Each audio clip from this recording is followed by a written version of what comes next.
Darnell Washington's story does not start on a football field. It starts inside of a U-Haul, with a family trying to figure out what comes next. The entire world sees the highlight reels, the 6'7", 311-pound monster that's able to move grown men like they're furniture. But what makes his story memorable isn't what he was able to do on the turf. It's the lessons he learned when nobody was watching. It's when life forced him to grow up faster than any playbook ever could. This is the story of Darnell Washington.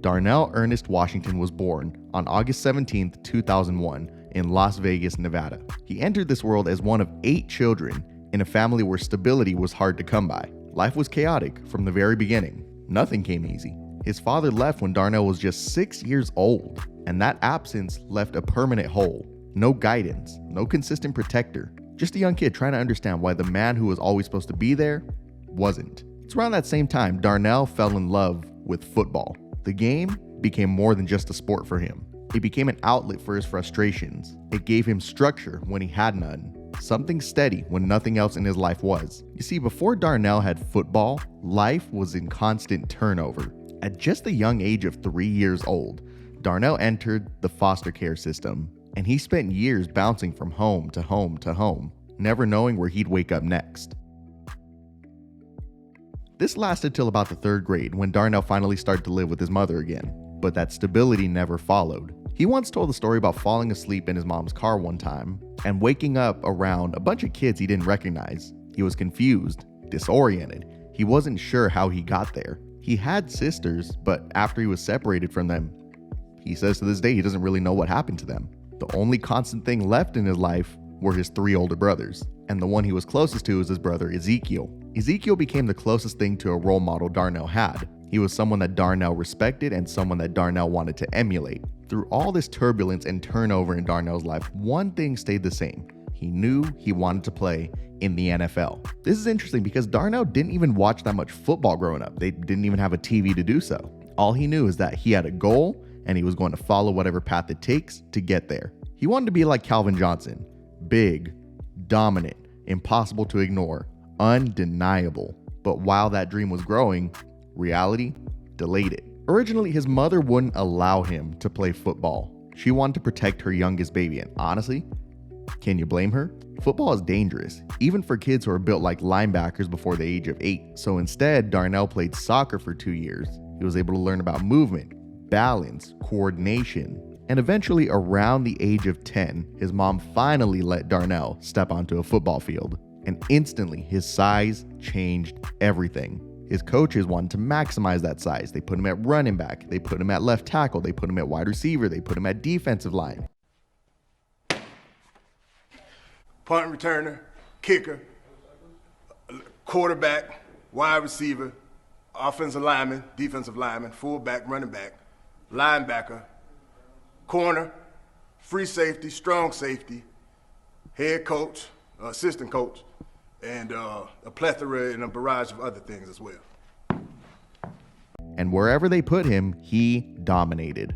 Now, there was only one position that didn't really change throughout his youth football experience, and that was playing defensive line. Whether it was inside, whether it was outside, it didn't matter, he dominated. He learned early on the mindset that would define him throughout his football career. Hit, but do not get hit. Control the line, set the tone.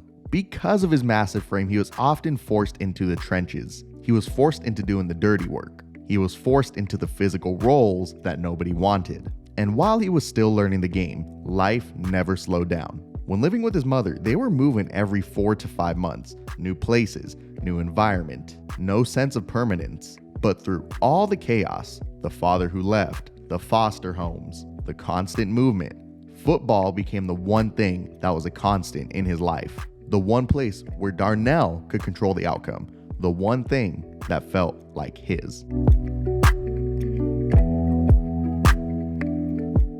Like I mentioned in the intro, Darnell's life didn't start on the football field. It started inside of a U-Haul. As a kid, he had to cuddle up in there with his mother and his brother Ezekiel. Some nights were spent in Walmart parking lots. Other nights were spent in motels, not hotels. This wasn't a temporary struggle for Darnell, this was his life. And while all of this was happening, Darnell was growing fast. By the end of his freshman year of high school, he was already 6'4", and when he enrolled at Desert Pines High School, the goal was straightforward: play football, play basketball, help his family, find a way forward. And it didn't take long for people to realize Darnell's not some other big kid. He's someone who became a 5-star recruit, the #1 tight end in the nation, and the number 23 overall prospect in the entire country. And just as everything seemed to be lining up for Darnell, another reality hit. During his junior year, his girlfriend revealed to him that she's pregnant, and he was terrified to tell his mom.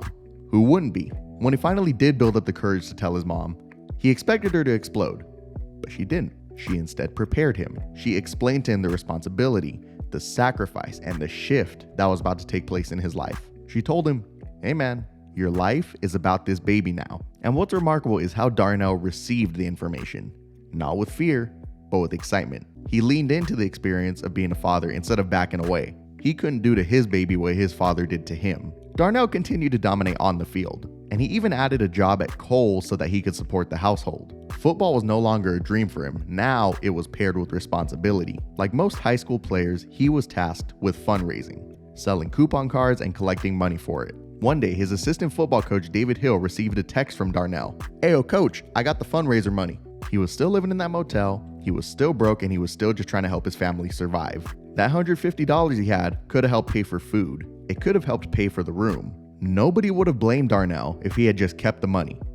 But he didn't. "That's not my money," he said. And he turned in the money without hesitation. His coaches, like many others, were shocked when they heard this. They told Darnell, "Dude, don't worry about the money. Go take care of yourself, man." Not because they expected him to turn in the money, but because they were finally able to see who Darnell was as a person. And that moment right there, that story right there, will say more and speak more to Darnell Washington's character than any stat line ever could. He credits his mother for helping him and his siblings become people of character. He believed her when she said the right path matters, even when it's hard, even when it feels impossible. And Darnell lived that lesson day after day after day.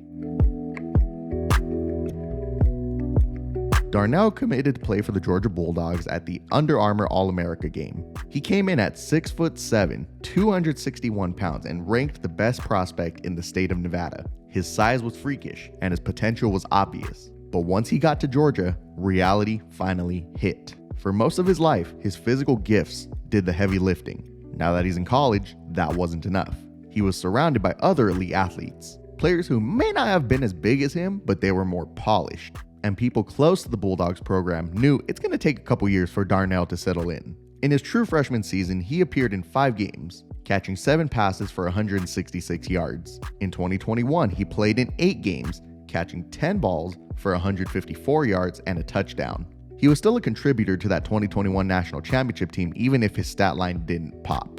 But his pass catching still needed some refinement. And he was even playing behind Brock Bowers, who became one of the best receiving tight ends in all of football. His junior year in 2022 is when we saw all of his growth. He played in all 13 games, caught 28 passes for 454 yards and 2 touchdowns. This included a second straight national championship victory. Even with his limited volume, his efficiency is what stood out. In his 3 years at Georgia, he averaged no fewer than 15.4 yards per catch. For those that don't want to do the math, that means if you throw Darnell Washington the ball, you're getting a first down and you're getting a splash play out of it. Darnell built his draft stock up, but it wasn't through flashy statistics. He built that draft stock in the only way he knew how, through physical dominance. He became an unstoppable presence in the trenches. His elite blocking ability made him a perfect fit for Georgia's run-heavy pro-style offense. His coaches trusted him to do the dirty work. He even earned the nickname the 6th O lineman in his years at Georgia.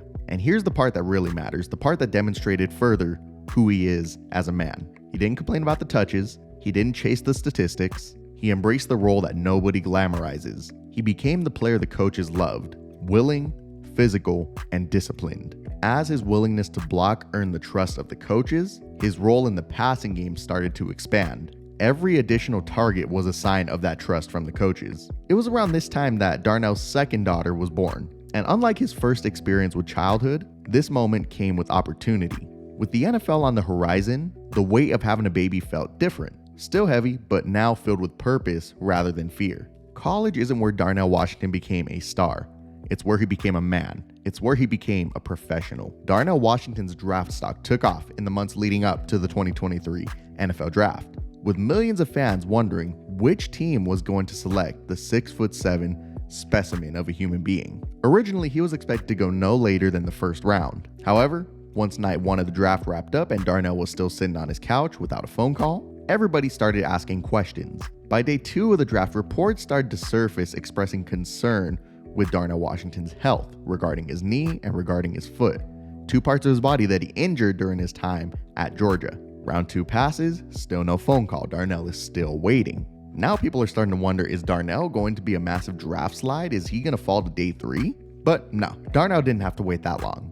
At the end of the 3rd round, with the 93rd overall pick, the Pittsburgh Steelers selected Darnell Mount Washington, named after the mountain on the opposite side of the Allegheny River from Acrisure Stadium.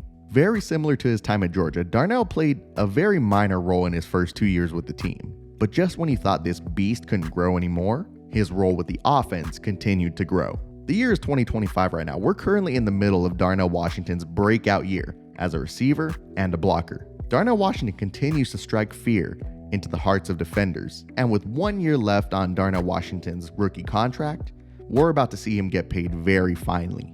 Growing up homeless in Las Vegas, Darnell wasn't dealt a great hand of cards, but he wasn't going to let a dealer or a defender stop him from achieving greatness. Darnell Washington persevered. He continued to carry himself with professionalism, maturity, and a great work ethic. Darnell Washington turned his entire life around, and he became someone who was undeniable, both on and off the football field.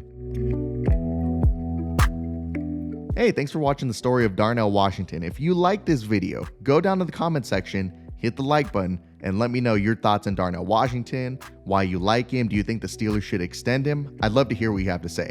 If you want to see more videos like this one, there are a couple ways you could help.